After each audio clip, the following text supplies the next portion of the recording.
दोस्तों, आज की कहानी एक ऐसी पहेली के बारे में है जिससे पूरा गांव डरा हुआ था। किसी की भी हिम्मत नहीं थी कि वह उस पहेली को सुलझाकर गांव को बचा सके।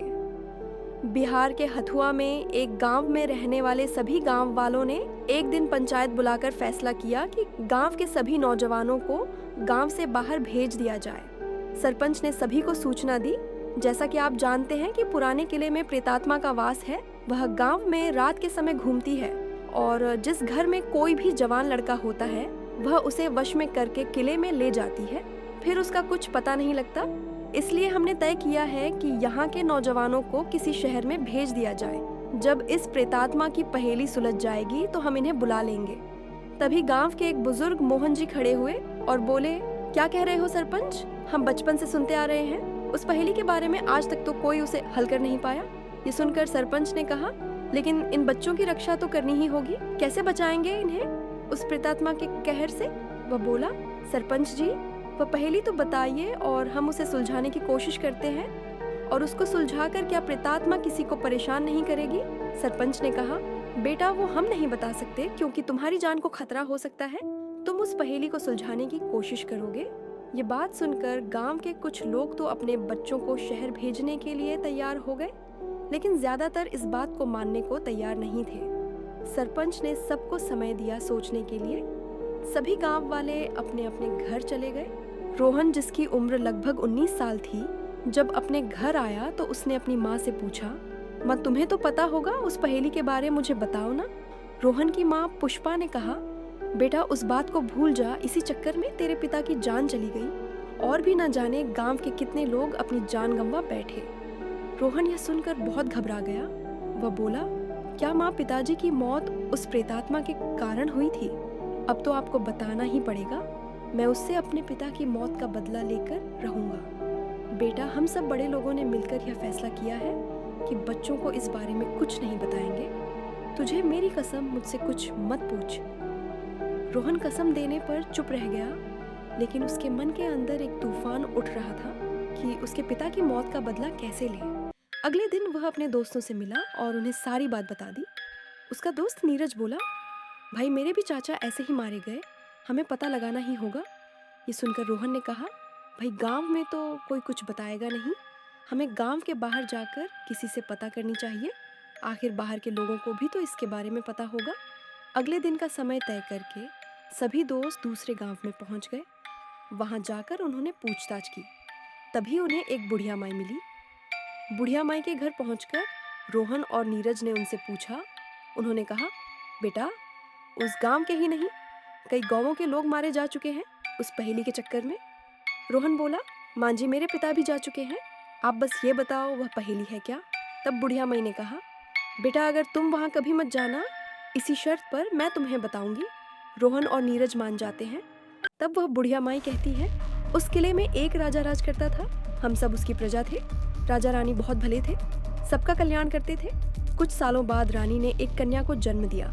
कोमलमती जब वह पैदा हुई थी, उस दिन चंद्र ग्रहण था। नकारात्मक शक्तियाँ ऐसे में बहुत ताकतवर होती हैं। उसमें से एक नकारात्मक शक्ति ने उस कन्या पर अपना कब्जा कर लिया। जब तक वह छोटी थी तब तक तो सब ठीक था, लेकिन जैसे जैसे वह बड़ी हुई उसका स्वभाव बदलने लगा। वह तंत्र मंत्र करने लगी। जब उसके पिता ने उसे शिक्षा के लिए भेजना चाहा तो वह बहुत गुस्सा हो गई। कहते हैं रात को उसने अपने माता पिता दोनों को मार दिया और महारानी बनकर राज करने लगी। वह गरीबों पर बहुत अत्याचार करती थी। सभी उसके राज्य में परेशान रहते थे। एक दिन वह तंत्र मंत्र कर रही थी, तब उसने मंत्रों की शक्ति से राजा का सारा खजाना महल में ही एक गुप्त स्थान पर छिपाकर उस जगह को ताले में बंद कर दिया। सेनापति राघव, जो कि उससे बहुत प्यार करता था, उसने शादी का प्रस्ताव रखा, जिसे सुनकर कोमलमती बहुत गुस्सा हो गई और सैनिकों को उसे कैद कर जेल में डालने के लिए कहा। लेकिन सैनिक सेनापति को बहुत पसंद करते थे। उन्होंने रानी की बात नहीं मानी। इस पर सेनापति ने राज्य के लालच में उसे मार दिया। लेकिन जब वह राजा बना तो खजाने में एक भी पैसा नहीं था। बहुत ढूंढने पर भी खजाना नहीं मिला। राज्य में भुखमरी फैल गई। इधर रानी की आत्मा पूरे महल में घूम रही थी। एक दिन सेनापति अपने कक्ष में मरा हुआ मिला। तब से वहाँ कोई राजा नहीं बन पाया और हम लोग अपने अपने छोटे छोटे गांव में बट गए। आज भी वह प्रेतात्मा उस खजाने को किसी को लेने नहीं देती। इसी लालच में कई लोग वहां गए और उस प्रेतात्मा के हाथ अपनी जान गंवा बैठे। यह सुनकर रोहन बोला, लेकिन मैंने तो सुना है कि गांव में आकर जवान लड़कों को अपने साथ ले जाती है। बुढ़िया माई ने कहा, हाँ यही तो पहेली का दूसरा हिस्सा है। जब गांव वालों ने वहां जाना बंद कर दिया तब वह खुद अपना शिकार ढूंढने गांव में आने लगी और खजाने का लालच देकर गांव के नौजवानों को, जिन्हें इस कहानी का पता नहीं है, उन्हें अपने साथ ले जाती है। इसी बीच नीरज ने कहा, लेकिन मां जी ऐसे में उस खजाने का पता कैसे लगे और उस प्रेतात्मा से पीछा कैसे छुड़ाया जाए? बुढ़िया माई ने कहा, उन मंत्रों से बंधे खजाने को ढूंढने के लिए उस प्रेतात्मा की मुक्ति जरूरी है, तभी वह मंत्रों से मुक्त हो पाएगा। लेकिन यह काम वही कर सकता है जिसे उस खजाने का लालच न हो। वह सारा धन जनता के भलाई के कामों में लगा दे। बुढ़िया माई से सारी बात सुनकर दोनों वहां से निकल पड़े और एक बहुत पहुंचे हुए साधु से मिले। साधु को उन्होंने सारी कहानी सुनाई और उस प्रेत आत्मा से निपटने का रास्ता पूछा। साधु ने उन्हें एक गंगा जल का लोटा और एक मंत्र से बंधा कलवा दिया। फिर दोनों के कान में एक उपाय बताया। अगले दिन दोनों ने किले में जाने का फैसला किया।